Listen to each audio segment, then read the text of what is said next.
Good afternoon. I'm Dan DeRose with 19 News Now, coming to you from our digital desk. Unfortunately, chances are pretty good that someone in your family or maybe even half of your office is out with the flu or some other respiratory illness right now because it's all moving around. And in fact, the CDC with its latest data is out and has put Ohio at the very high category. I've backed this map up to the 1st of January. They report numbers every week. It's about a week delayed. You can see in January, week 1, Ohio was at high. You don't want to be purple like Tennessee is here, or even the dark brown, South Carolina, Georgia, and Alabama at the time were all in that very high category. But I'm going to put this map in motion. Here's the next week. You can see Ohio actually does a little bit better. We move a little bit down in the high category. We get, I think, down to, we're still at high here, but you can see all the states around us. We're moving into much better categories. Pennsylvania, Kentucky moving into the moderate, these oranges and yellows. But then all of a sudden, it's taken off again. It's like our next round of the flu.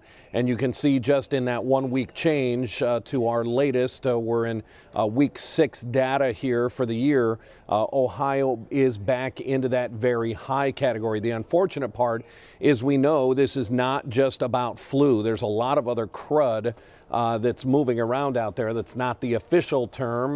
So to get the official terms, we're going to bring in one of our medical experts that we love to see, Dr. Amy Edwards. She's an infectious disease expert with University Hospitals. Dr. Edwards, how are you today? I'm doing good. How are you? Thanks for joining us yet again today. Let's walk through, I guess, the influenza question first. Where are we at with the flu? How bad is it? And what are you seeing there for university hospitals? Yeah, so as you mentioned, we are seeing a lot of influenza activity. And those numbers that you mentioned are driven by the 2 different types of flu. So influenza A always comes first, and then we see influenza B following after. And that's exactly what we're seeing here in the state of Ohio. Influenza A peaked and is kind of holding, maybe even going down a tiny bit, but now B is coming up and peaking. And so that's what we're seeing when you start to get A and B circulating together, then you start to get those higher and higher numbers. Is influenza A or influenza B any worse, or do they both make us feel just miserable?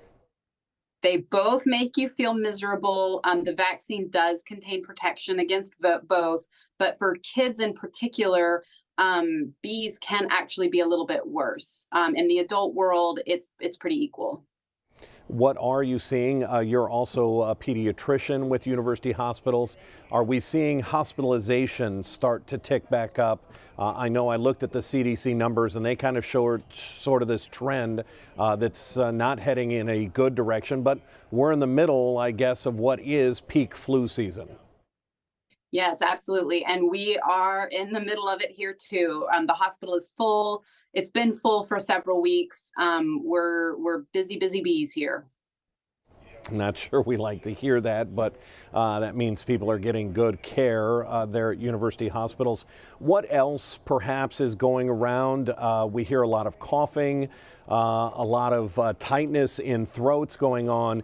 This time of year, unfortunately, it's not just about the flu. What other kinds of bugs are you folks seeing?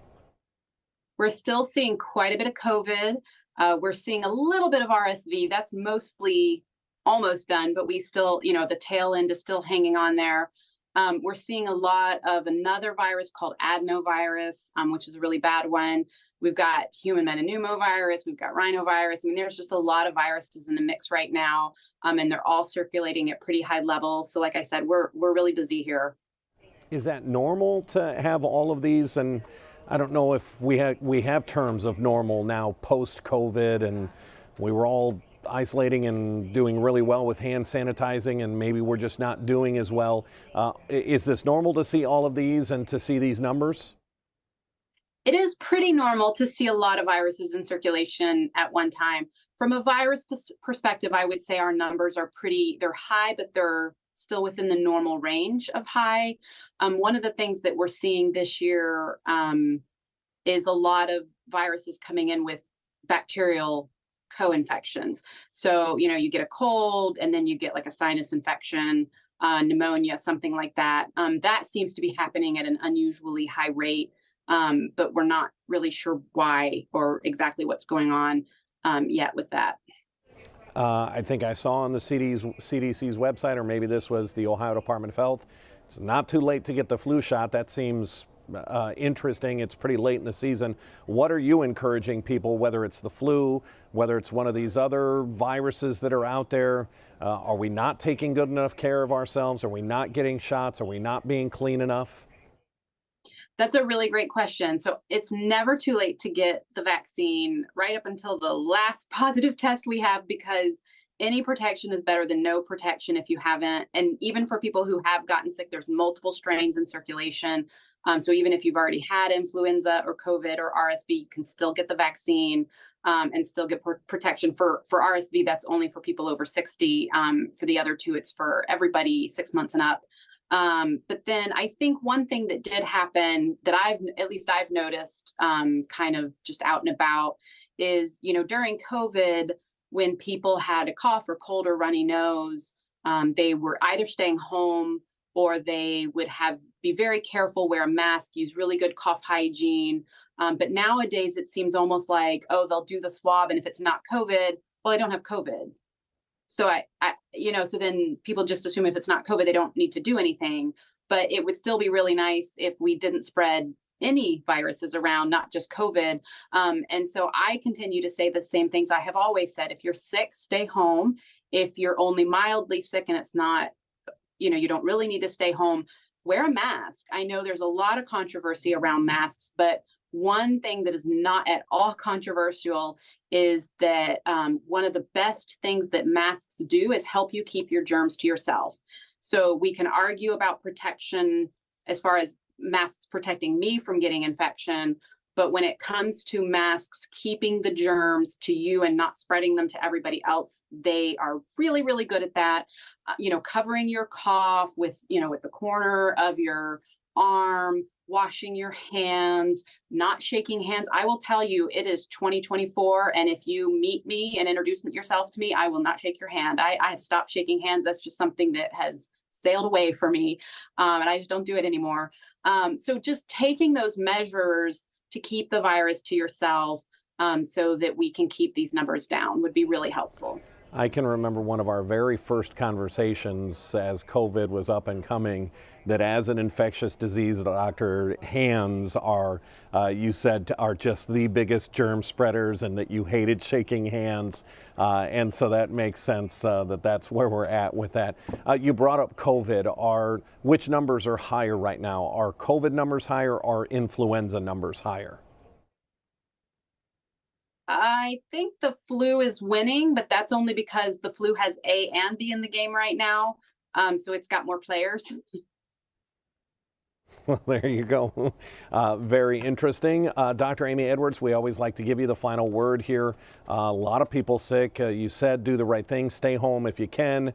If you're not feeling bad, do the masking, do the hand washing, do the courteous cough. Anything else you'd like to remind people here as we close up? Just want to remind people that we're all in this together. So, be a good neighbor. Try not to get people sick. Excellent advice from Dr. Amy Edwards, infectious disease expert with University Hospitals. Doctor, thank you for the time today. We know you're busy. Thank you for having me. All right, take care. Just another check-in with our infectious disease expert there at University Hospitals, because we have moved into that very high level with influenza, according to the CDC. Hospitalizations are on their way up for the flu, but a lot of viruses out there. It was interesting to hear that influenza A went up. We sort of peaked. We saw Ohio start to drop down, but now we're into influenza B territory, and they're both running rampant now throughout the state. If we have any other breaking news, it'll be here on our digital platforms. Otherwise, our 3.5 hours of news starts in 45 minutes on Channel 19. Until then, I'm Dan DeRose with 19 News. Have a great afternoon. 19 News is everywhere. Download our CTV apps and follow us on social media.